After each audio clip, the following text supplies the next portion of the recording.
हरे कृष्णा माता जी।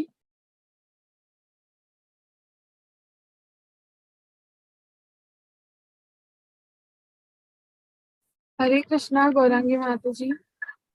हरे कृष्णा।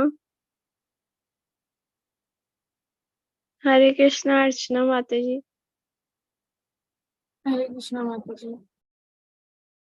गौरांगी माता जी, हम सेशन स्टार्ट कर सकते हैं।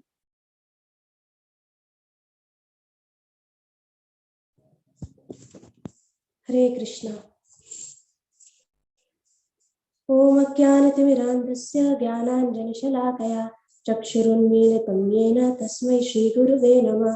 श्रीचैतन्यमनोभीष्टं स्थापितं येन भूतले स्वयं रूपः कदा मह्यं ददाति स्वपदान्तिकं। वन्दे अहं श्रीगुरो श्रीयुतपदकमलं श्रीगुरुन् वैष्णवांश्च श्रीरूपं साग्रजातं सगणरघुनाथान्वितं तं सजीवं साद्वैतं सावधूतं परिजनसहितं कृष्णचैतन्यदेवं श्री राधा कृष्ण पादान सहगण ललिता श्री विशाखान्विताश्च हे कृष्ण करुणा सिंधु दीन बंधु जगतपते गोपेश गोपिका कांत राधा कांत नमोस्तुते तप्त कांचन गौरांगी राधे वृंदावनेश्वरी वृषभानुसुते देवी प्रणमामि हरिप्रिये वाञ्छाकल्पतरुभ्यश्च कृपा सिन्धुभ्य एव च पतितानां पावनेभ्यो वैष्णवेभ्यो नमो नमः। जय श्री कृष्ण चैतन्य प्रभु नित्यानंद श्री अद्वैत गदाधर शिव सादि गौर भक्त वृंद। हरे कृष्णा कृष्ण कृष्ण हरे हरे हरे राम राम राम हरे Hare. Hare Krishna. So we can start our this session by the Vaishnav song. So Archana Mataji, thank you so much. So we can start. This is the prayer of Gauranga Mahaprabhu by Narottam Das Thakur. तो नरोत्तम दास ठाकुर जी ने ये बहुत सुंदर ये भजन लिखा है कि इसका भावार्थ कुछ इस तरीके से है। गौरांगा बोलीते हबे पुलक शरीर हरि हरि बोलीते नयन बहे नीर। यानी कि कब गौरांगा बोलने में मेरा जो शरीर है वह पुलकायमान होगा और कब कब हरि हरि बोलते हुए मेरे आंखों में अश्रु आएंगे। तो हम स्टार्ट करते हैं इसी सॉन्ग से। हरे कृष्ण। गौरांगा बोलीते हबे पुलक शरीर हरि बोलते नयन बहे।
श्री राधा मदन मोहन की जय। पतित पावन श्री गौर निताय की जय।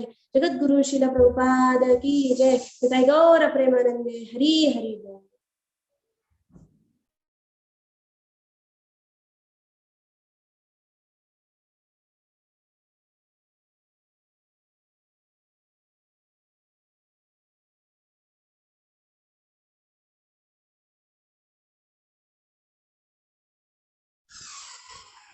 हरे कृष्णा।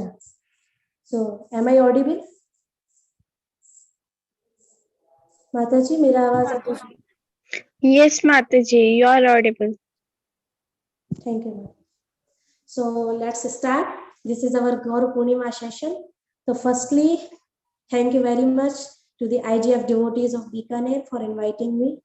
वास्तव में मेरे लिए भी ये बिल्कुल बहुत सौभाग्य की बात है कि आज मुझे गौर पूर्णिमा के आने वाली है, तो इस अवसर पर कुछ गौर कथा करने का, कुछ गौर चर्चा करने का अवसर मिला। तो हम लोग गौर पूर्णिमा हमारे लिए बहुत बड़ा उत्सव है, बहुत बड़ा उत्सव है, क्योंकि इस दिन श्री गौरांग महाप्रभु हमको प्राप्त हुए, जिन्होंने हमको, जिनकी कृपा से हमको कृष्ण नाम मिला, जिनकी कृपा से लोगों को कृष्ण प्रेम मिलता है, वे श्री गौरांग महाप्रभु इस दिन आते हैं। और जब श्री गौरांग महाप्रभु आते हैं तो भक्त कहते हैं कि उस समय चंद्र ग्रहण लगा हुआ था। जब महाप्रभु अवतार लिए, जब महाप्रभु प्रकट हुए शची मैया यहाँ पर, उस समय चंद्र ग्रहण हो गया था। तो चंद्र ग्रहण के कारण सभी लोग हरि नाम कर रहे थे, मंत्र जप कर रहे थे, भगवान का नाम कर रहे थे। और अद्वैताचार्य जी तो उस समय आकर के और खूब सारा अन्न धन लुटा रहे हैं, किसके नाम पर? बोले वो चंद्र ग्रहण है तो चंद्र ग्रहण में दान देने का बहुत सौभाग्य होता है, बहुत पुण्य होता है, इस नाम पर लुटाते हैं। लेकिन वास्तविक तो यही आनंद है कि हमारे गौर चंद्र, वह चंद्र तो कलंकित चंद्र है, लेकिन हमारे गौर तो निष्कलंक चंद्र है, जो गौर पूर्णिमा पर उदित हुए। तो इस गौर पूर्णिमा पर जब हम चर्चा करते हैं गौरांग महाप्रभु की, तो हमारा हृदय शुद्ध होता है। क्योंकि क्या है कि आज वर्तमान जो कलयुग है, कलयुग का अर्थ क्या होता है? कलमश का युग। कलमश चारों तरफ हम देख रहे हैं, तो जहां आप देखेंगे, आप यूट्यूब पे देखिए, आप फेसबुक पे देखिए, कहीं पर भी देखेंगे गंदगी ही गंदगी है। तो ये जो गंदगी है ये हमारे हृदय में जमा हो जाती है।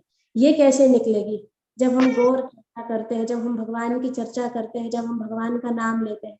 चेतो दर्पण भव महादावाग्नि निर्वापणम श्रेय कैरव चंद्रिका वितरणम विद्यावधू जीवनम आनंदावधि वर्धनम प्रतिपदम पूर्णामृता स्वादनम स्नापनम परम सर्वात्म स्नापनम परम विजयते श्री कृष्ण संकीर्तनम। तो चेतो दर्पण मार्जनम, ये मन ही है, ये मन ही। अच्छा, एक बात है कि यदि हमारे घर में रखे हुए दूध है, दूध है, फल है, सब्जी है, ये सब खराब ना हो इसके लिए हम लोग क्या करते हैं? बताएगा कोई? जैसे गर्मियों के मौसम में दूध, फल, सब्जी वगैरह खराब हो जाते हैं, और खराब ना हो इसके लिए हम लोग क्या करते हैं? आप अपना अनम्यूट कर सकते हैं, बता सकते हैं। फ्रिज में रख देते हैं। फ्रिज में रख देते हैं, बिल्कुल। तो अगर हमारे दूध, फल, सब्जी ये सब खराब ना हो तो इसके लिए हम इसको फ्रिज में रख देते हैं। तो हमारा जो मन है ये खराब ना हो इसके लिए हमें इसको गौर कथा, भगवान की चर्चा रूपी फ्रिज में रख देना चाहिए, वैष्णवों के संग रूपी फ्रिज में रख देना चाहिए, फिर ये खराब नहीं होगा। बाहर का वातावरण चाहे जैसा बना रहे। और एक बात और है, अगर दूध है, फल है, सब्जी है, ये सब खराब हो भी गए तो मार्केट में नए मिल जाएंगे। अगर आप चाहेंगे जाकर के, खराब हो गया तो दूसरा खरीद ला, लेकिन दूसरा मन मिलेगा क्या? नहीं मिलेगा। मार्केट में कहीं पर, बीकानेर में कोई मार्केट हो, कहीं पर भी नहीं मिलेगा। इसलिए इसका विशेष तौर पर ख्याल रखना चाहिए। तो वह कैसे शुद्ध होगा, कैसे यह मन जो इसमें कलमश जमा हुआ है कलयुग का शुद्ध होगा? गौरांग महाप्रभु की चर्चा से, भगवान के नाम से, कृष्ण नाम से। इसलिए कहा गया, आप अपने घर पर इसको दोहरा सकते हैं। नमो महावदन्याय कृष्ण प्रेम प्रदायते कृष्णाय कृष्ण चैतन्य नामने गौरत्तशे नमः। नमो महावदन्याय कृष्ण प्रेम प्रदायते कृष्णाय कृष्ण चैतन्य नामने गौरत्तशे नमः। महाप्रभु कैसे है? महाप्रभु महावदन्याय है, महादानी है, बहुत दयालु है, करुणावतार है महाप्रभु। क्यों है दानी? बोले कृष्ण प्रेम प्रदायते। सबसे बड़े दानी कौन है? महाप्रभु। क्योंकि उन्होंने क्या हमको प्रदान किया? कृष्ण प्रेम प्रदायते, वे कृष्ण प्रेम को प्रदान करने वाले। देखिए, अन्न का दान करने वाले, धन का दान करने वाले, ये सब दान करने वाले तो बहुत मिल जाते हैं, और करते हैं तो अच्छी बात है, वह भी दान है, लेकिन सबसे बड़ा दान नहीं है। सबसे बड़ा दान तो है हरिनाम का दान, कृष्ण प्रेम का दान, जो महाप्रभु हमको किए हैं। वह सबसे बड़ा दान है, सबसे बड़ा।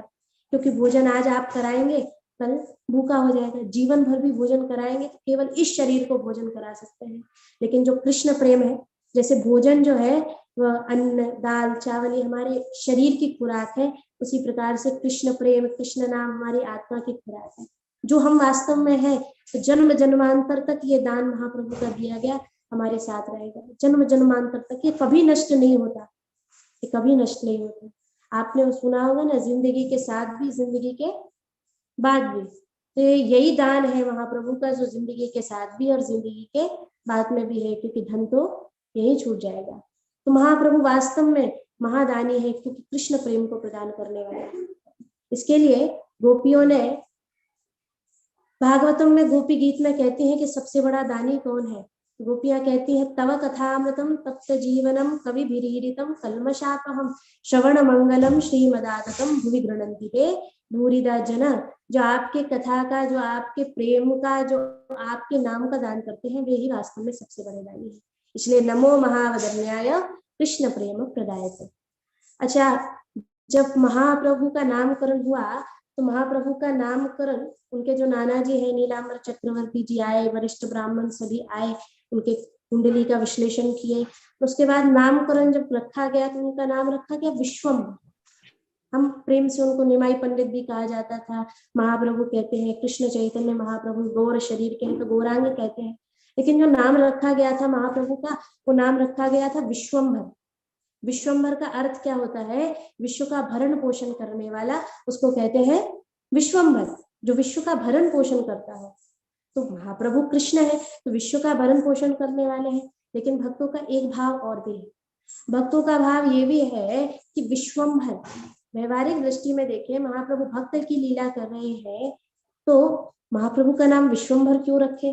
भाई उनके लीला चरित्र में ऐसा तो हमें ज्यादा देखने नहीं मिलता कि महाप्रभु ने बड़े बड़े लंगर चलाए तो उनको विश्वम्भर कहा जाता है। फिर उनको विश्वम्भर क्यों नाम दिए गए?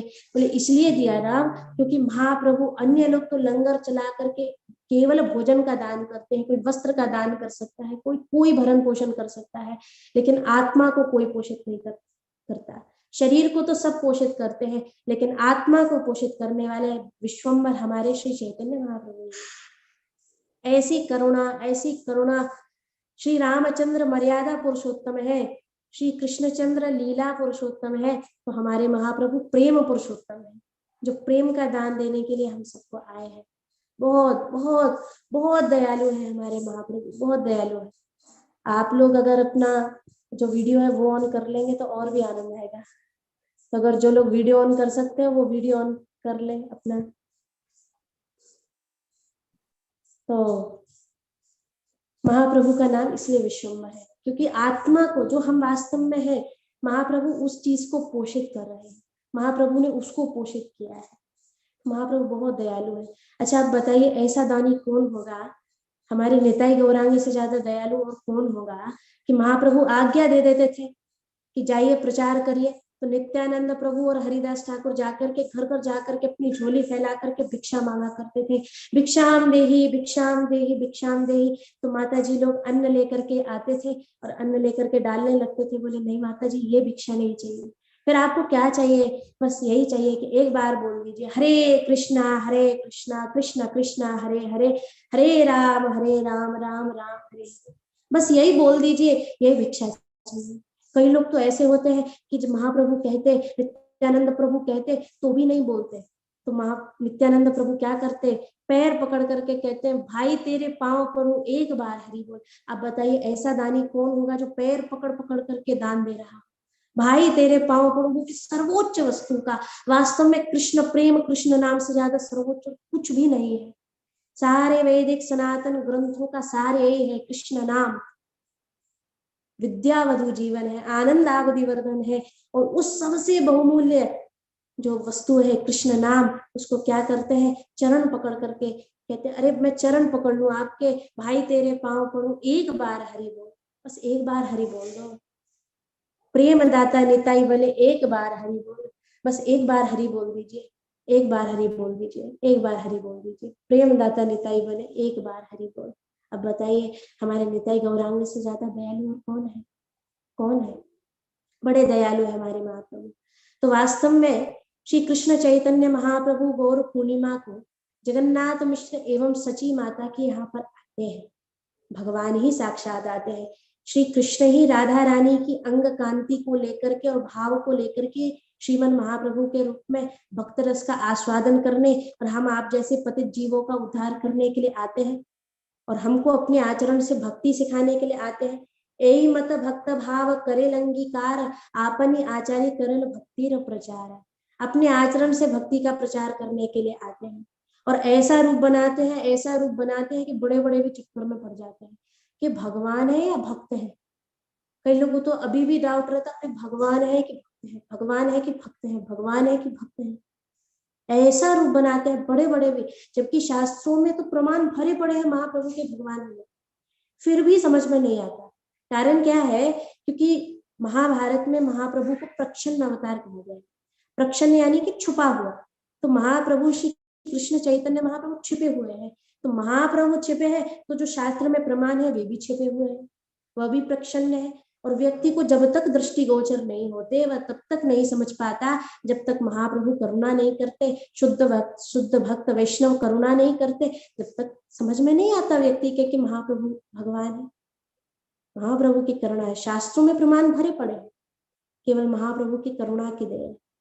जैसे हम श्रीमद् भागवत से एक बहुत सुंदर श्लोक को यहाँ पर कोट करेंगे। नवयोगेश्वर संवाद का नाम आपने सभी ने सुना होगा।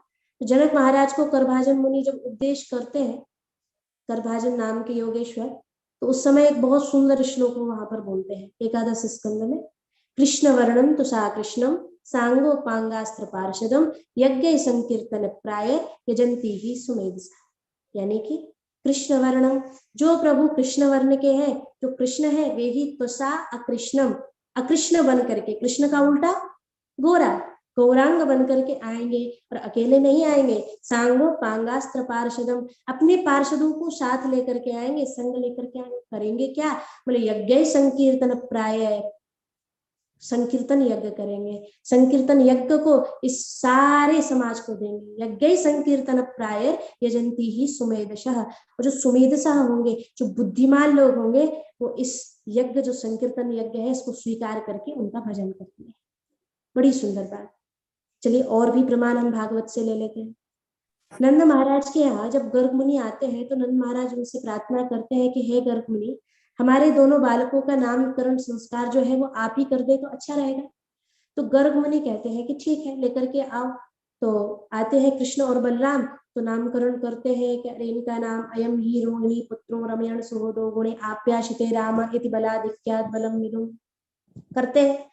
और नामकरण जब करते हैं, इनका नाम बलराम, इनका नाम कृष्ण, तो नंद बाबा कहते हैं कि ज्योतिष शास्त्र के जो ज्ञाता होते हैं उनके पास सभी हाथ जोड़ते हैं, लेकिन आप तो ज्योतिष शास्त्र के रचयिता हैं, आप तो परम विद्वान हैं, तो कुछ इसके बारे में बताइए। तो उनके अन्य युगों के अवतारों के बारे में यहाँ पर गर्ग मुनि बताते हैं। गर्ग मुनि कहते हैं कि जो तुम्हारा पुत्र है, ये मत समझो द्वापर युग में ही आता है, ये हर युग में आता है। आसन वर्णाश्रयोस्य गृहतो अनियुगम तनु शुक्ल रक्तस्तथा पीत इदानीम कृष्णताम गति। यानी आसन वर्णाश्रयो रस्य, इसके जो रंग है वो कितने हैं? कृष्ण के अलावा, काले के अलावा 3 रंग और है। आसन वर्णाश्रयो रस्य, और ग्रहतो अनियुगम तनु, हर युग में ही अवतार लेते हैं। तो अभी तो ये काले हैं, अभी तो ये श्याम सुंदर है, लेकिन बाकी के युगों में भी इनके अलग अलग रंगों में अवतार होते हैं। वो अवतार कौन कौन से रंग? बोले शुक्ल रक्तस तथा पीत। जब हंस अवतार होता है सतयुग में तो शुक्ल वर्ण में आते हैं, जब यज्ञ अवतार होता है त्रेता में तो रक्त वर्ण में आते हैं, और जब अभी आए हैं श्याम सुंदर बन के, और जब कलयुग में आएंगे तो कैसे आएंगे? शुक्ल रक्तस तथा पीत, पीत यानी कि पीला, सोने के समान जिनके अंग कांति हो। ऐसा कौन है? भगवान का अवतार, वे ही है हमारे श्रीमान चैतन्य महाप्रभु, श्री गौरांग महाप्रभु। लेकिन अब यहाँ पर एक प्रश्न उठ सकता है कि यदि महाप्रभु भगवान के अवतार है तो 24 अवतारों में वर्णन क्यों नहीं किया गया, ऐसे प्रच्छन्न क्यों रखा गया? बोले कारण है, महाप्रभु छुपे रहना चाहते हैं, भक्त बनना चाहते हैं, क्योंकि भक्त बन करके आए हैं। बाकी के युगों में भगवान अवतार बन करके, भगवान बन करके आते हैं, लेकिन इस अवतार में भगवान स्वयं अपने ही भक्त बन करके आए हैं। इसलिए प्रहलाद महाराज इस बात को स्पष्ट करते हैं अपनी स्तुति में नरसिंह देव की, कि छन्नो कलो यद भवस त्रियुगोत सत्तम। प्रहलाद महाराज कह रहे हैं कि प्रभु आप चारों युगों में अवतार लेते हैं, लेकिन फिर भी आपको त्रियुगी कहा जाता है। त्रियुगी क्यों कहे जब चारों युगों में अवतार लेते हैं? बोले कारण है आपको त्रियुगी कहने का। आपको त्रियुगी कहने का क्या कारण है? बोले त्रियुगी कहने का कारण ये है कि छन्नो कलो यद भवस त्रियुगोत सत्वम, क्योंकि जब कलयुग में आते हो तो छन्न होकर के आते हो, प्रसन्न होकर के, छुप करके आते हो, भक्त बन करके आते हो, बड़े बड़े चक्कर में पड़ जाते हैं, इसलिए आपको त्रियुगी कहा जाता है। छन्नो कलो यद भवस त्रियुगोत सत्वम, प्रहलाद महाराज कहते हैं, इसलिए त्रियुगी है। और सुंदर बन करके आप आते हैं, लेकिन पहचान नहीं पाते कि आप ही श्याम सुंदर है। चलिए और आगे बढ़ते हैं।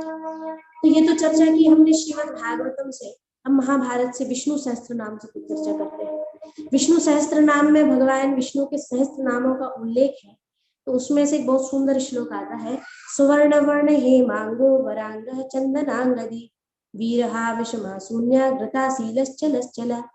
सुवर्ण वर्ण हेमांगो, यानी जिनका वर्ण जो है, जिनका रंग जो है वो स्वर्ण के समान है। हेमांगो, पिघले सोने के समान जिनकी अंग कांति है, चंदन के समान। सुवर्ण वर्ण हेमांगो वरांग चंदनांगदी, जिनकी जो स्वरूप है वो कैसा है, चंदन के समान। हेमांगो, अंग जो कांति है वह कैसी है, पिघले हुए सोने के समान। तो वरांग चंदनांगदी, ऐसी सुंदर जिनकी छटा है, वे भगवान विष्णु है। वीरहा विषमा शून्य चला सीधे चलस चला।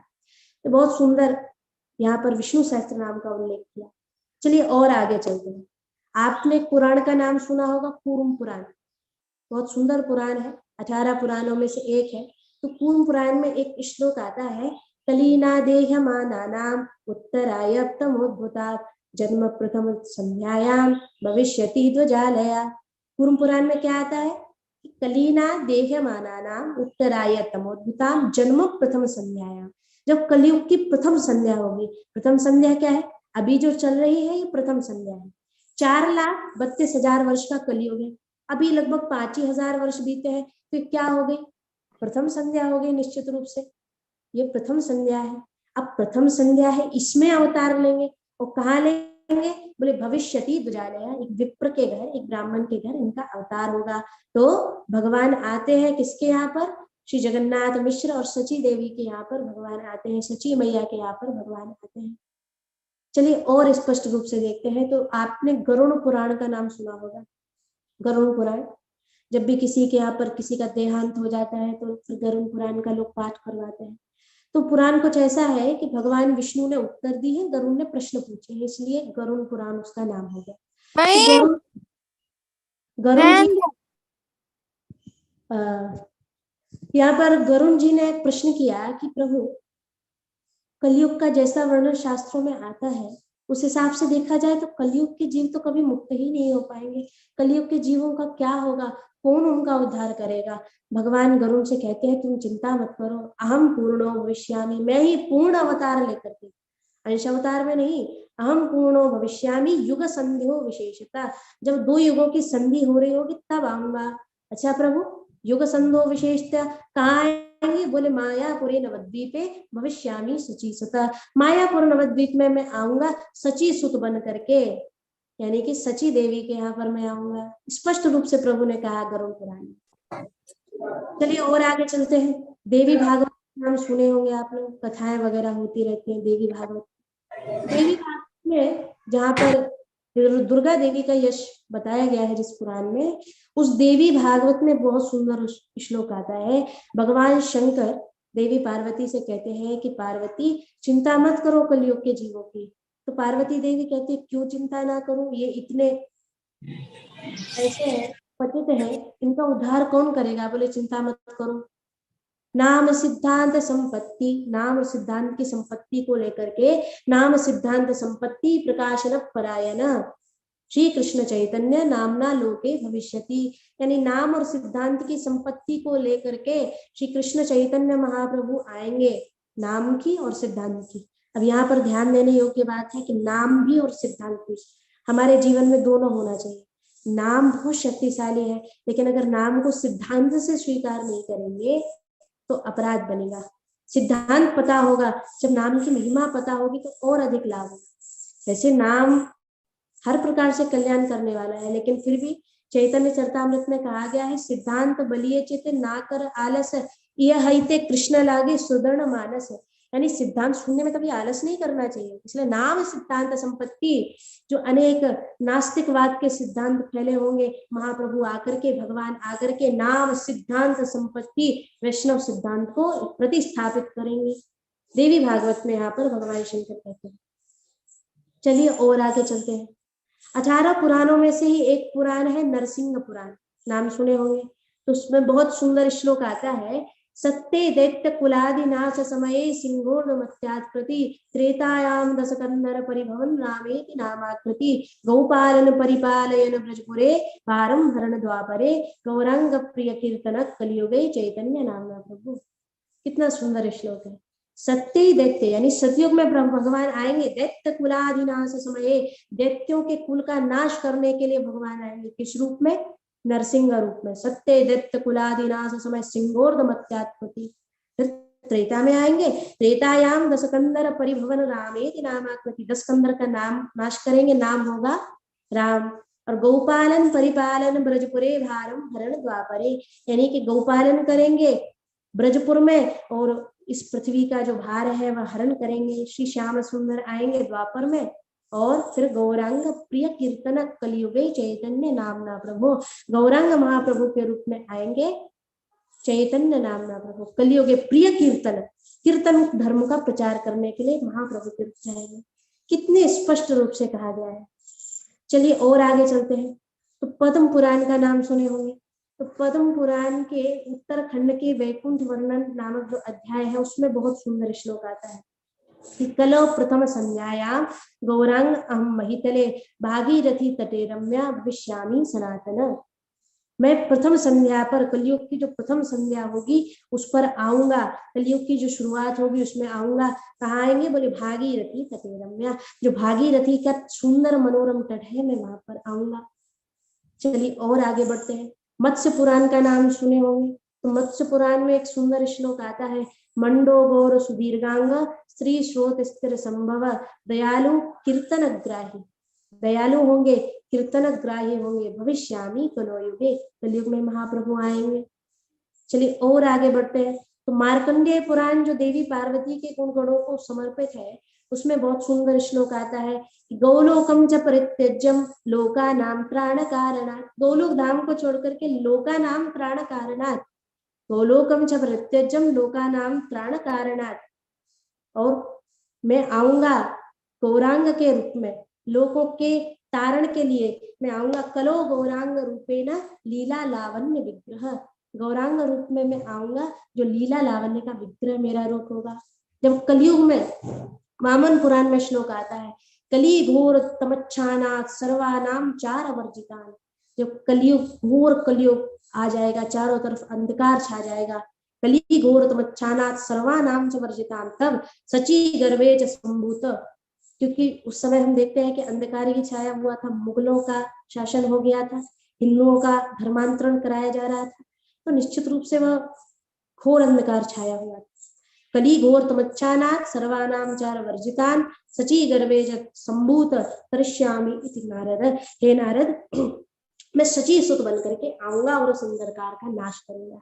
तो वास्तव में महाप्रभु आते हैं और एक नहीं अनेकों प्रमाण है। हमारी श्रद्धा होना चाहिए। अब हम देखते हैं इतने सारे प्रमाण होते हुए भी, इससे भी कई अधिक, कई लोग भरोसा नहीं करते महाप्रभु पे। क्यों नहीं करते? क्योंकि महाप्रभु प्रक्षण अवतार है। महाप्रभु की लीला है ही ऐसी, बड़े बड़े नहीं समझ पाते। बड़े बड़े महाप्रभु के इन लीलाओं में गड़बड़ में चक्कर में पड़ जाते हैं। ऐसा महाप्रभु रूप बनाते हैं, ऐसी महाप्रभु की लीलाएं हैं। और महाप्रभु अपनी लीलाओं में भी कई बार, हम जब चैतन्य चरितामृत को सुनते हैं तो कई जगह महाप्रभु ये सिद्ध किए हैं कि वह परम भगवान है। तो उन्हीं में से कुछ चर्चा हम करते हैं। बहुत सुंदर चर्चा है।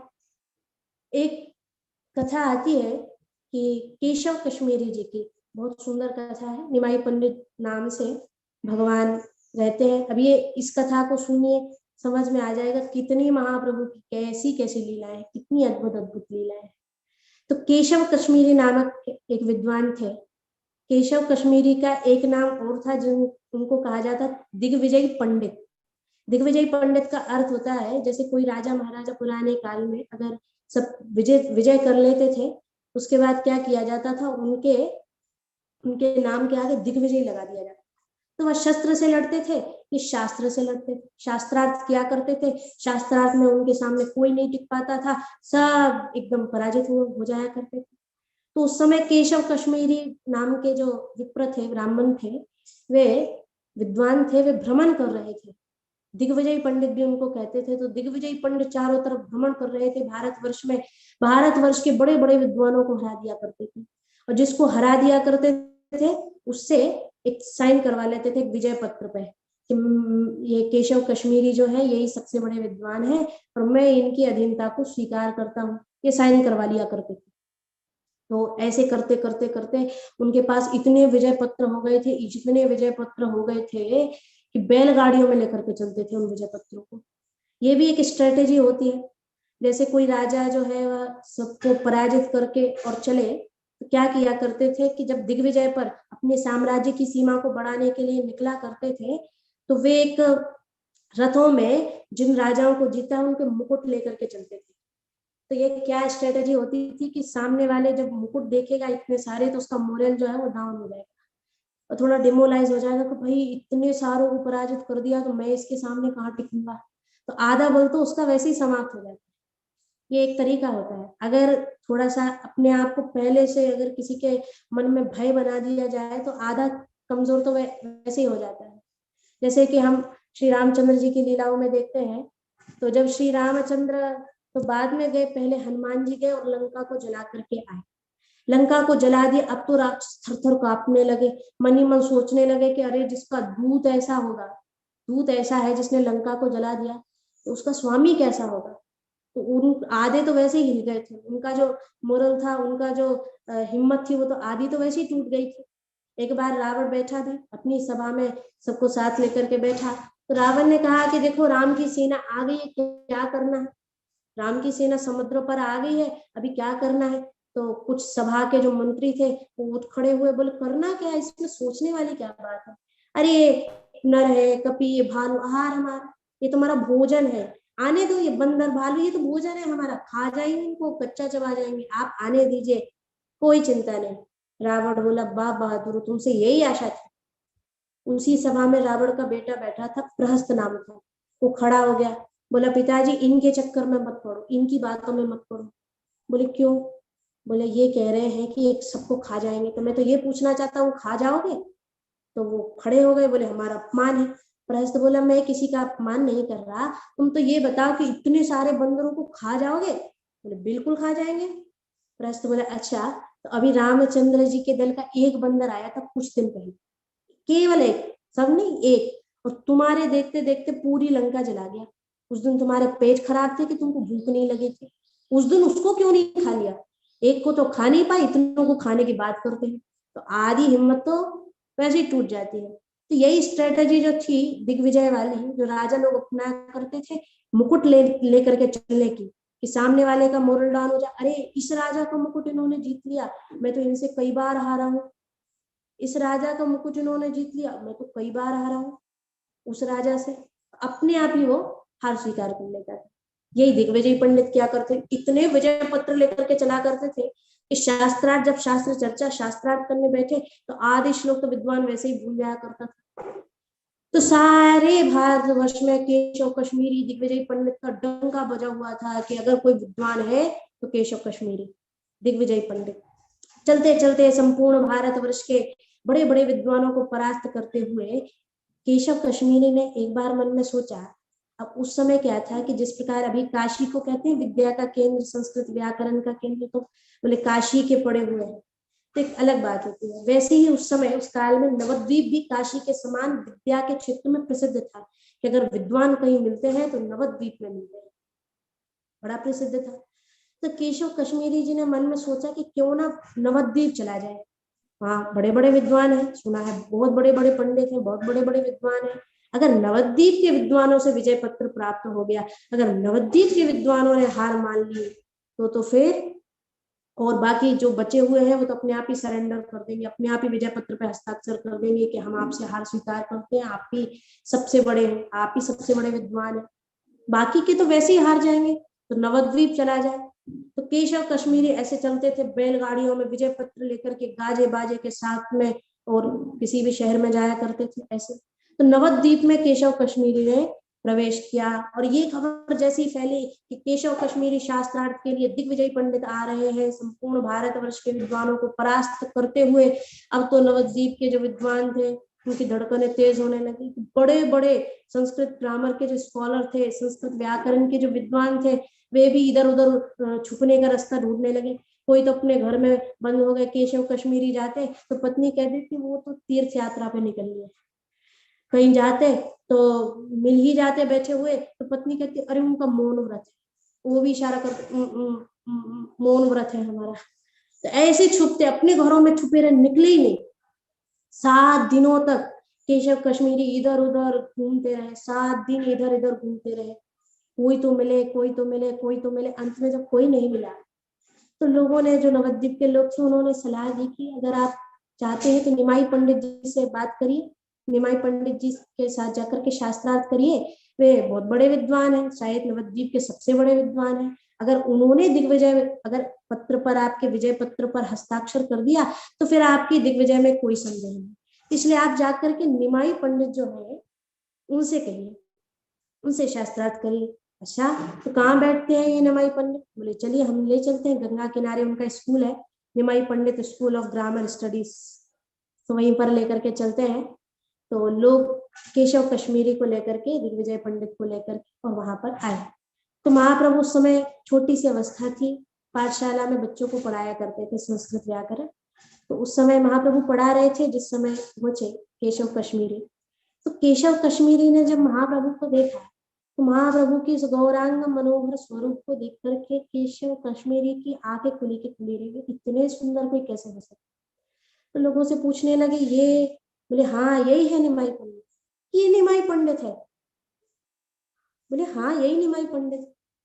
आपने तो कहा था निमाई पंडित सबसे बड़े विद्वान है। हाँ, तो बोले ये सबसे बड़े विद्वान है। अच्छा, मैंने तो सोचा था निमाई पंडित कोई बूढ़ा सा, कोई ब्राह्मण होगा, कोई विद्वान होगा, जाकर के शास्त्रार्थ करूंगा। तो दुर्मा बालक है, एकदम बच्चा है। तो लोग कहने लगे अरे उनकी आयु पे मत जाइए, वे बहुत विद्वान है, एक बार जाकर के उनसे चर्चा तो करिए। बोले चलो चलते हैं।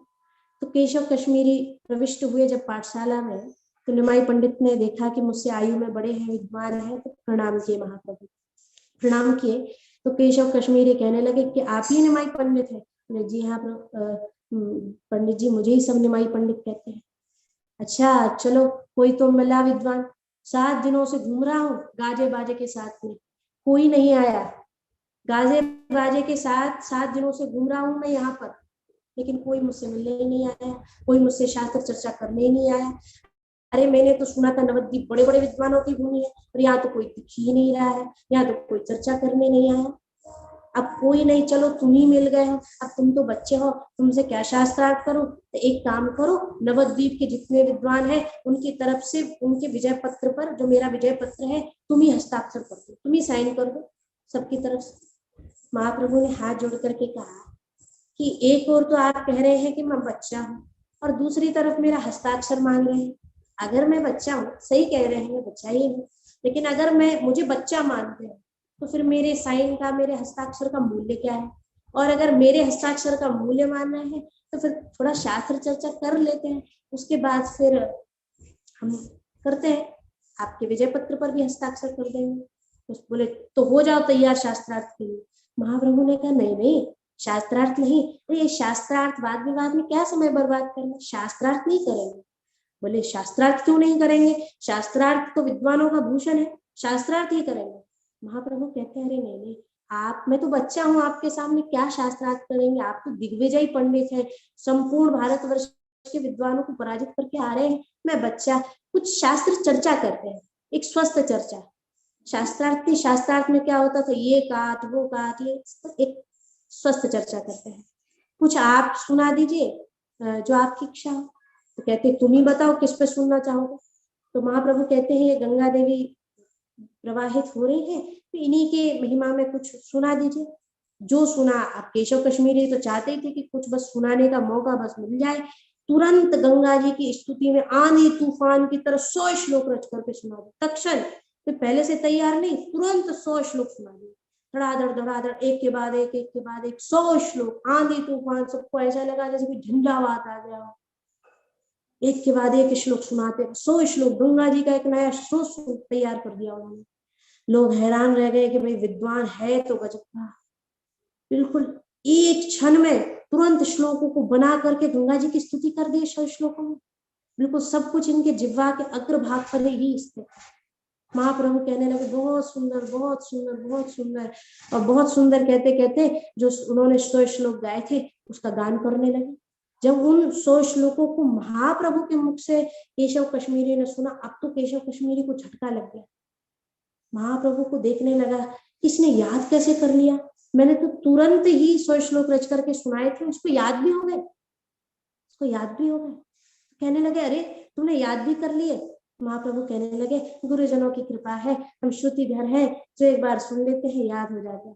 लेकिन अभी तो आपने श्लोकों को सुनाया, आप एकादश श्लोक की व्याख्या भी कर दीजिए। तो बोले तुम बताओ कौन से श्लोक की व्याख्या सुनना चाहोगे। तो महाप्रभु कहते हैं कि जो आप कहें। बोले नहीं तुम बताओ। तो महाप्रभु ने भी निकाला एकदम बीच का 64वां श्लोक सुनाया।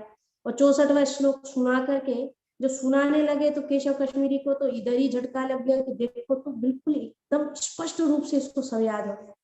वो श्लोक महाप्रभु सुनाई, ये वाला श्लोक की आप व्याख्या कीजिए। 64वां श्लोक कौन सा श्लोक था? महत्वम गंगायाम सततम मिनमाम भाति नितराम यद्वेषाशि विष्णु चरण कमल उत्पत्ति सुभगा द्वितीया श्री लक्ष्मी रेव सुर नरेर यस्य चरणा भवानी भरतुर्या सिरसी विहवत अद्भुत गुना। ये श्लोक था जो कि तो सुना दिए। तो कहने लगे अच्छा इसका अर्थ जानना चाहते हो? बोले जी इसकी व्याख्या कर दीजिए। व्याख्या करने लगे। अरे बड़ी सरल व्याख्या। क्या व्याख्या है? बोले महत्वम गंगायाम सततम विदमाम भाति नितराम, यानी जो गंगा जी का महत्व है वह सतत रूप से जैसे गंगा प्रवाहित हो रही है वैसे ही उनका महत्व प्रवाहित हो रहा है। महत्वम गंगायाम सततम विदमाम भाति नितराम। फिर दूसरी पंक्ति यद्वेषाश विष्णु चरण कमल उत्पत्ति सुभगा, इनकी उत्पत्ति जो है वह भगवान विष्णु के चरण कमलों से हुई है। द्वितीया श्री लक्ष्मी रेव सुर नरेर यस्य चरणा, ये दूसरी लक्ष्मी जी के ही समान है और जो सुर नर मुनि है सब इनके चरणों में प्रणाम करते हैं। भवानी भरतुर्या सिरस विवत अद्भुत गुना, जो भगवान शंकर के भवानी के पति जो भगवान शंकर है उनके सिर से प्रवाहित हो रही है गंगा, और उनके सिर से जो गंगा प्रवाहित हो रही है वह अद्भुत गुण वाली है। ये इसका अर्थ है। महाप्रभु बोले बिल्कुल बहुत सुंदर, बहुत सुंदर। लेकिन अब इसके कुछ गुण दोषों पर भी हम चर्चा कर लेते हैं। जो दोष का नाम सुना अब केशव कश्मीरी एकदम आग बबूला हो गए। बोले क्या बोले? दोष? मेरी रचना में कोई दोष होता ही नहीं है, कोई दोष हो ही नहीं सकता। महाप्रभु कहते अरे सबकी रचना में गुण दोष हो सकता है, की रचना में भी हो सकता है। बोले बिल्कुल नहीं, मैं संपूर्ण भारतवर्ष के विद्वानों को पराजित करने वाला तुम दुधमुहे बच्चे ने कैसे कह दिया कि मेरी रचना में कोई दोष हो सकता है? अरे ब्रह्मा जी की लेखनी में दोष हो सकता है, व्यास जी की रचना में दोष हो सकता है, मेरी रचना में दोष नहीं हो सकता। महाप्रभु कहने लगे अब आपकी आज्ञा हो तो मैं निवेदन कर दूं। बोले करो, अगर कोई है तो बताओ। महाप्रभु कहने लगे कि दोष तो आप बाकी के श्लोक बाद में देखते हैं, ये जो श्लोक अभी आप व्याख्या किए जिसकी इसी श्लोक में देख लेते हैं। तो इस श्लोक में 5 दोष है, 5 गुण है। अब बताइए आप पहले क्या सुनना चाहेंगे? केशव कश्मीरी ने कहा क्या एक नहीं, 2 नहीं, 3 नहीं, 5 दोष है, हो ही नहीं सकता। महाप्रभु बोले वो तो है, तो क्या किया जाए? बोले बताओ अगर है कहीं तो महाप्रभु कहने लगे कि देखिए अब ये महाप्रभु आप थोड़ा अगर ध्यान से सुनेंगे तभी इसको समझ पाएंगे। महाप्रभु ने कितनी सूक्ष्मता से दोषों को निकाला, कितनी सूक्ष्मता से महाप्रभु दोषों को निकाल रहे हैं। महाप्रभु कहते हैं कि आपकी इस पंक्ति में जो श्लोक है आपका, इसमें 2 जगह संस्कृत व्याकरण की दृष्टि से अभिमृष्ट विध्यांश नामक दोष है। अभिमृष्ट विध्यांश क्या होता है कि संस्कृत व्याकरण का एक सामान्य सा नियम है कि अगर संस्कृत व्याकरण में से एक सामान्य नियम है कि ज्ञात पद और अज्ञात पद, जो ज्ञात है उसको कहते हैं अनुवाद और जो अज्ञात है उसको कहते हैं विदेह। विदेह तो जो अज्ञात है उसको बाद में कहा जाता है और जो ज्ञात है उसको पहले कहा जाता है। यानी अनुवाद पद पहले कहा जाता है और ज्ञात पद बाद में कहा जाता है। तो बोले आपने 2 जगह ये गलती कर दी। बोले कैसे? बोले देखो आपने क्या कहा, महत्वम गंगायाम, महत्वम गंगायाम मिदमाम भाति नितराम, आपने कहा महत्वम गंगायाम। अब गंगा यहाँ अनुवाद पद है और जो महत्व है वह विधेय पद है, तो गंगा पहले होना चाहिए। आपको कहना था इदम गंगायाम महत्वम, ये यहाँ पर दोष हो गया। आपको कहना चाहिए था गंगा जी का महत्व, इदम गंगायाम महत्वम, और आपने कहा था क्या कहा? महत्वम गंगायाम, यानी कि महत्व गंगा जी का। ये गलती हो गई। केशव कश्मीरी तो सर खुजलाने लगे। हाँ गलती तो है, इतनी बड़ी भूल मुझसे कैसे हो गई? कहने लगे नहीं, एक दोष हो सकता, दूसरा नहीं हो सकता। बोले दूसरा भी यही दोष आपने पंक्ति में एक में किया है। बोले किस में? बोले तीसरी पंक्ति में। आपने कहा द्वितीया श्री लक्ष्मी रेव सुर नरेर यस्य चरणा, ये द्वितीय श्री लक्ष्मी जी के समान है, आपने कहा। बोले बिल्कुल कहा। द्वितीया श्री लक्ष्मी रेव सुर नरेर यस्य चरणा, ये आपने कहा। तो बोले कहना क्या चाहिए था? द्वितीया श्री लक्ष्मी रेव की श्री लक्ष्मी रेव द्वितीया, ऐसा बोलना चाहिए। तो ये गलती हो गई। बोले हाँ। बोले तीसरा नहीं हो सकता, तीसरा बता दिए। बोले भग्न क्रम दोष है। क्या दोष है? बोले अनुप्रास अलंकार आपने 3 पंक्तियों में किया, पहली पंक्ति में, दूसरी पंक्ति में, तीसरी पंक्ति में, चौथी पंक्ति में। तो पहली, तीसरी और चौथी पंक्ति में अनुप्रास अलंकार का प्रयोग किया, और जो द्वितीय पंक्ति है उसमें नहीं किया। अनुप्रास मतलब एक वर्ण की बार बार पुनरावृत्ति हो। तो महत्वम गंगायाम निगमाम भाति नेत्राम, ता ता ता हो गया।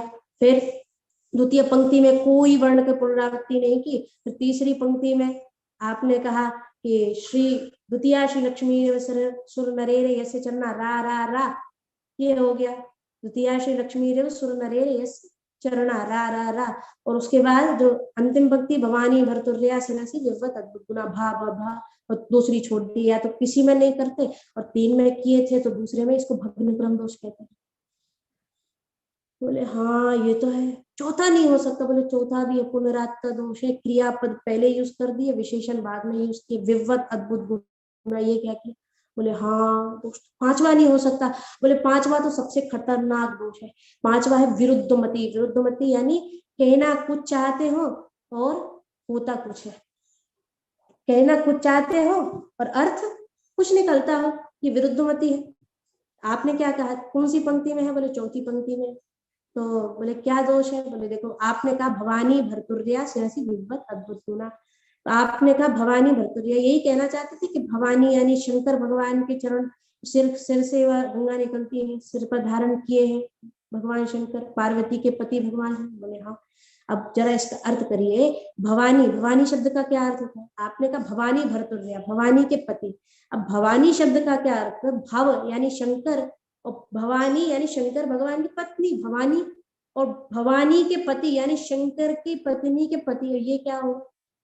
कोई कहे कि रवि की पत्नी तो ठीक है, आप रवि की पत्नी के पति, ये कैसा रहेगा?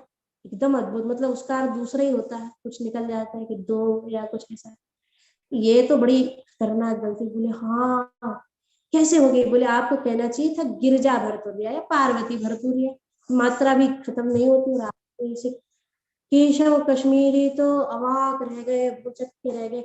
हालांकि महाप्रभु ने बाद में वर्णन किया, महाप्रभु ने बाद में कहा भी, जो दोष तो बताए थे तो गुण भी बताया, लेकिन उनका तो दिमाग दोषों पर ही अटका रहा कि दोष ही दोष दिख रहे हैं, दोष ही दोष। अब हार गए, आए तो थे विजय पत्र पर साइन कराने के लिए, और जब सिर झुका तो जो विद्यार्थी लोग थे वो हंसने लगे, महाप्रभु की पाठशाला के लोग भी हंसने लगे। लेकिन जब हंसे तो महाप्रभु ने रोका, नहीं नहीं, बड़ों का आदर करते हैं। बच्चों से कहने लगे बड़ों का आदर करते हैं, ऐसे हंसते नहीं। तो लोग भी शांत हो गए। कितनी सुंदर। यहाँ पर अगर महाप्रभु कहते हैं, महाप्रभु शिक्षाओं में कहते हैं तृणादपि सुनीचेन तरोरपि सहिष्णुना, तो वास्तव में महाप्रभु भी तृणादपि सुनीचेन है। महाप्रभु भी तिनके के समान अपने आप को समझते हैं, जबकि वह तो भगवान है, हम तो कुछ भी नहीं है। उसके बाद भी महाप्रभु कितनी करुणा करते हैं, कितनी दया करते हैं। तो इस प्रकार से बच्चों को रोका। केशव कश्मीरी तो अपना लटका हुआ मुंह लेकर के और निकल पड़े जहां ठहरे थे। अन्न जल त्याग दिया, मर जाऊंगा आज। पूरे भारतवर्ष के विद्वानों को परास्त करके ये पाया, एक छोटे से बच्चे ने हरा दिया, मर जाऊंगा। लेकिन उसके पहले था क्या कि उनको सरस्वती देवी सिद्ध थी, उन्होंने सरस्वती देवी के ही प्रताप से संपूर्ण भारत के विद्वानों को जीता था। तो कहने लगे अरे अब मैं मर जाऊंगा, लेकिन पहले सरस्वती देवी से पूछूंगा कि क्यों उनका वरदान छूटा हो गया। अन्न जल का त्याग कर दिया, कल सुबह गंगा जी में कूद करके जल समाधि ले लूंगा या आत्मदाह कर लूंगा, अब जीने की कोई इच्छा नहीं। रात्रि में अन्न जल त्याग करके सरस्वती देवी के मंत्र को जपने लगे, रोते रहे, रोते रोते सुबह आंखें लाल हो गई। जब आंखें लाल हो गई रोते रोते और कंठ अवरुद्ध हो गया सरस्वती मंत्र का जप करते करते, तब सरस्वती देवी प्रकट हो गई। बोली क्या हुआ वत्स, क्यों मुझे बुलाया? गुस्से में केशव कश्मीरी कहने लगे माता क्यों मुझे धोखा दे दिया? संपूर्ण भारतवर्ष के विद्वानों को परास्त करने में मेरे साथ रही और आज एक छोटे से बालक से हरवा दिया। इतनी बुरी बेइज्जती मेरी कराई, क्यों मेरा साथ छोड़ दिया? आपने वरदान दिया था ना कि मैं वचन देती हूँ कि कोई मनुष्य तुम्हें पराजित नहीं कर सकता, कोई नर तुम्हें परास्त नहीं कर सकता। फिर कैसे हो गया, मैं परास्त कैसे हो गया? सरस्वती देवी कहने लगी बेटा मैं आज भी कहती हूँ कि कोई नर तुम्हें पराजित नहीं कर सकता, कोई मनुष्य तुम्हें पराजित नहीं कर सकता। मैं आज भी कहती हूँ, आज भी कह रही हूँ। तो केशव कश्मीरी कहने लगे माँ हुआ है ऐसा, मैं पराजित हुआ हूँ, वो भी एक छोटे से बालक से पराजित हुआ हूँ, निमाई पंडित से पराजित हुआ हूँ, और कहती हो कि मैं पराजित नहीं हो सकता। माता सरस्वती कहती है मेरी बात पे ध्यान दो, मैंने क्या कहा था कि तुम किसी नर से पराजित नहीं होगे? क्या ये भी कहा था कि कभी नारायण से भी पराजित नहीं होगे? मैंने कहा था कि तुम किसी नर से पराजित नहीं होगे, लेकिन ये नहीं कहा था कि तुम नारायण से भी पराजित नहीं होगे। मतलब मैं समझा नहीं, मुझे इतनी बुरी तरीके से क्यों हराया, क्यों हराया? तो सरस्वती देवी कहने लगी बेटा तू हारा नहीं है, आज तू जीता है। जब भारतवर्ष के विद्वानों को तू हरा रहा था ना, तो वह जो विजय पत्र थे वह तेरी विजय नहीं तेरी हार थी। जीता तो तू आज है। आज सारी विद्या जो तूने अर्जित की है उसका फल तुझे मिला है, क्योंकि विद्यावधु जीवनम, श्री कृष्ण का नाम ही विद्यावधु का जीवन है। कि विद्या वो विद्या किसी काम की नहीं जो कृष्ण की सेवा में ना लग पाए, जो कृष्ण की सेवा में व्यक्ति ना लगाए।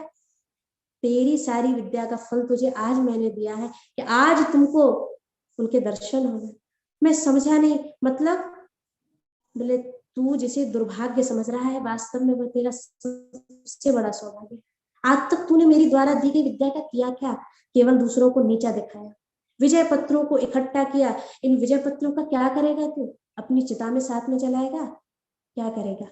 देखो बेटा, ज्ञान जितने जो भी ग्रंथ है, जितने भी ज्ञानी हो जाए, सबका सार यही है, सबका उद्देश्य यही है कि हम अपने जीवेर स्वरूप है कृष्णेर नित्यदास, हम कृष्ण के दास है, कृष्ण हमारे स्वामी है, इस बात को पहचान जाए। हम भक्ति में लग जाए, यही संपूर्ण शास्त्रों का सार है। हम हरि नाम में लग जाए, यही संपूर्ण शास्त्रों का सार है, यही संपूर्ण शास्त्रों का सार है बेटा। और तू ज्ञानी हो गया फिर भी तेरे अंदर भक्ति नहीं थी, तेरे अंदर भक्ति नहीं थी। आज तुझे सारे ज्ञान का फल मिला, आज तुझे भगवान मिले। देखो ज्ञानी और भक्त में बहुत बड़ा अंतर होता है। जो ज्ञान करके ज्ञान का अभिमान करते हैं, तो ज्ञानी और भक्त में बहुत बड़ा अंतर होता है। क्या अंतर होता है ज्ञानी भक्त में? बहुत बड़ा अंतर है। देखो ज्ञानी होता है बंदर के बच्चे की तरह, और जो भक्त होता है वो होता है बिल्ली के बच्चे की तरह। जो ज्ञानी होता है ना वो बंदर के बच्चे की तरह होता है, और जो भक्त होता है वह बिल्ली के बच्चे की तरह होता है। जैसे कि हम देखते हैं कि जो बंदर का बच्चा है वह अपनी माता के संग में जाता है तो माता से एकदम अटैच होता है। वो पकड़े कौन है? माता उसको नहीं पकड़े, बच्चा ही अपनी माता को पकड़े हुए है। अब अगर बच्चा गिर गया तो जिम्मेदारी किसकी? बंदर की या बंदर के बच्चे की? बताइए। उसकी माँ जिम्मेदार है या बच्चा जिम्मेदार है? बताइए। अगर बंदर का बच्चा गिर जाए, आप अनम्यूट कर सकते हैं। उसकी माँ की। अगर बंदर का बच्चा गिर जाए तो बंदर ने पकड़ा हुआ है ना, बंदर के बच्चे ने, तो बंदर के बच्चे की गलती होगी, क्योंकि माँ ने तो स्वतंत्र हो रखी है। बंदर के बच्चे हाँ, को कस के नहीं पकड़ेगा तो। हाथ किसका छूटा? बंदर के बच्चे। तो गलती किसकी? बच्चे बंदर की। बच्चे की। अब बिल्ली के बच्चे का उदाहरण लेते हैं तो बिल्ली अपने मुंह में बच्चे को लेकर के जाती है। अब बिल्ली का बच्चा ना गिरे इसकी जिम्मेदारी किसकी है? बिल्ली के माँ की। नहीं, माँ की, क्योंकि माँ लेकर के जा रही है।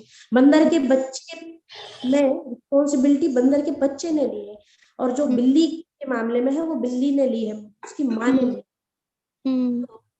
क्या है कि जो ज्ञानी होते हैं वो अगर उनका पतन होता है तो इसमें गलती किसकी?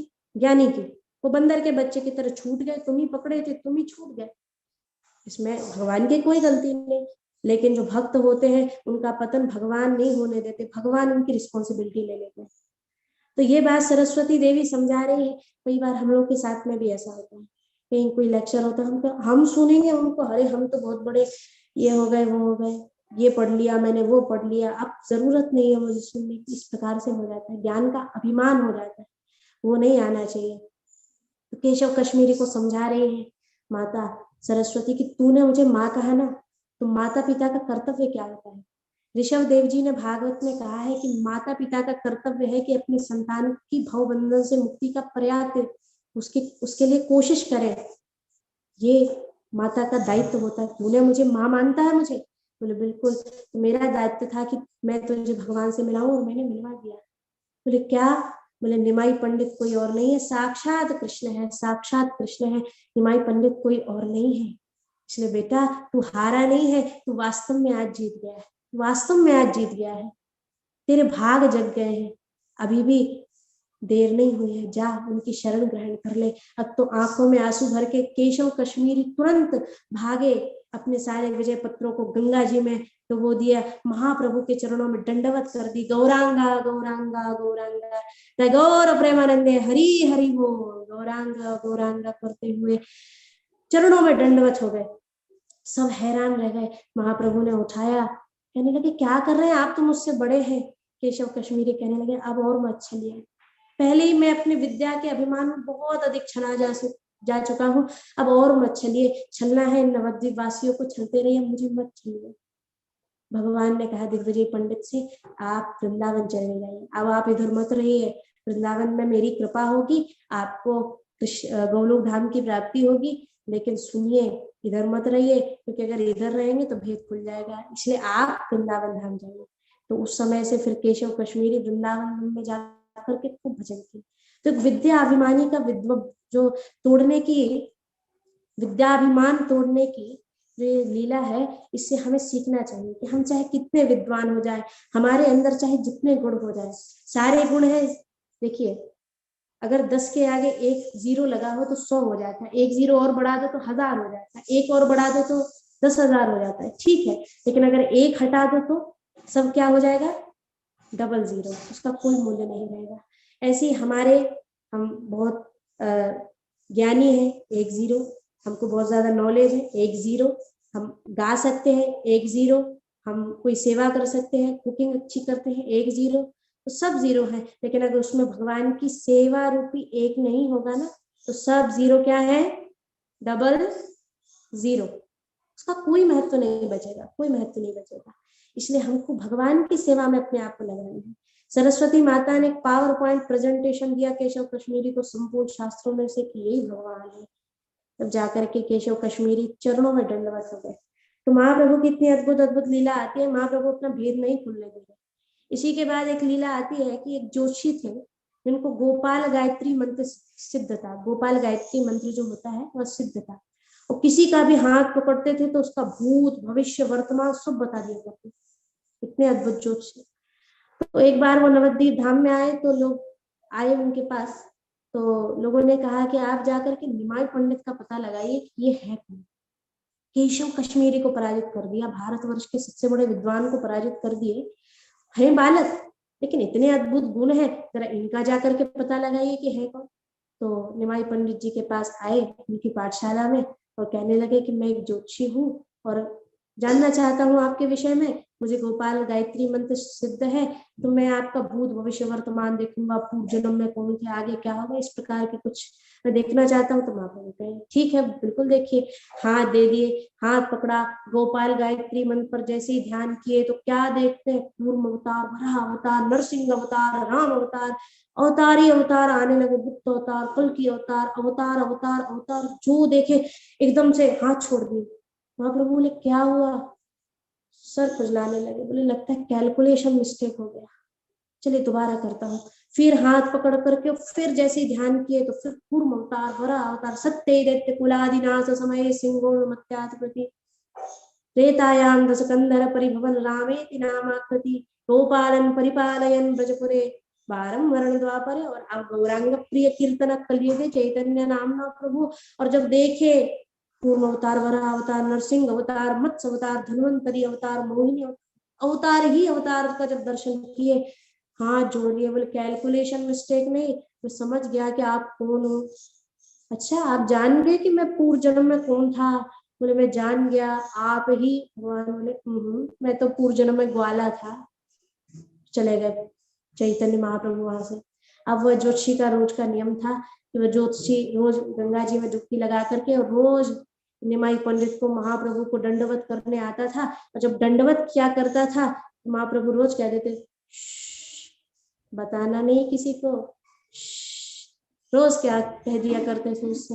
तो महाप्रभु भक्त बन करके आए, भगवान जैसे लीला किए, और फिर भी लोग समझ नहीं पाए कि वह भगवान है। तो इसी को कहते हैं प्रच्छन्न अवतार। तो महाप्रभु प्रच्छन्न अवतार है। महाप्रभु की एक से एक लीलाएं हैं, और उनकी करुणा हमको प्राप्त कब होगी? महाप्रभु की करुणा कर प्राप्त होगी। देखिए, भगवान कहते हैं कि मुझे शुद्ध मन वाले लोग अच्छे लगते हैं, लेकिन वह शुद्ध मन कब होगा?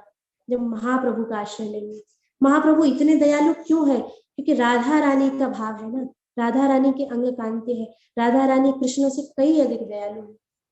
राधा रानी में और कृष्ण में क्या अंतर है? कृष्ण भी दयालु है। हे कृष्ण करुणा सिंधु दीन बंधु जगतपते, कृष्ण भी दयालु है। लेकिन कृष्ण के पास जाने में कृष्ण कहते हैं तुम मुझसे अपेक्षा करो कि मैं तुम्हारी रक्षा करूं, तो मैं तुम्हारी रक्षा करूंगा।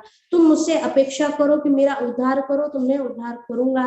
लेकिन राधा रानी क्या कहती, तुम अपेक्षा करो ना करो, मैं उद्धार करूंगी। तो राधा रानी के अंग कांति भाव लेकर के आए हैं महाप्रभु, इसलिए कहते तुम करो ना करो, मैं पतित पावन हूँ, मैं पतितों को उतारूंगा। तो हमारे निताई गौरांग बहुत पतित पावन है, और हमारा सौभाग्य है। भक्त तो बहुत सारे होते हैं, अन्य संप्रदायों में भी होते हैं, लेकिन जितना सुगम हम आप सब लोगों को महाप्रभु ने कर दिया ना, इतना अन्य कहीं नहीं, इतना अन्य कहीं नहीं।